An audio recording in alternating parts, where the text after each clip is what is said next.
News reports talked about differences between... I missed the first part of your question. News reports. News reports, got it. Yeah, Sorry. talked about differences between the State Department and the Pentagon regarding this agreement, and especially that the Pentagon refuses to coordinate with Russia. To what extent you are on the same page with the Pentagon on this agreement?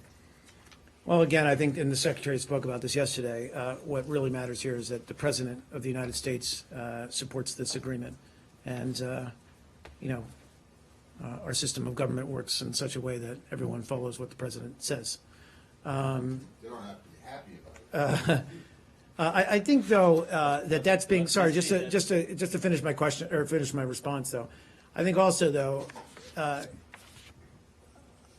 think maybe the interagency differences of opinion are being overplayed a little bit, in the sense that I don't think that anyone in the U.S. government is necessarily taking at face value Russia's, or certainly not the Syrian regime's, commitment to this arrangement. Just to the contrary, we've tried to work into this process signals checks and ways that we can monitor whether it's really being implemented in the way that we've agreed to implement it.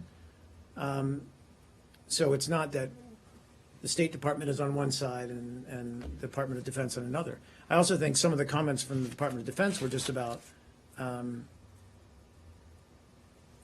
speaking to the fact that, you know, that there's logistical challenges of setting up the JIC and coordinating these coordinating these airstrikes, not joint.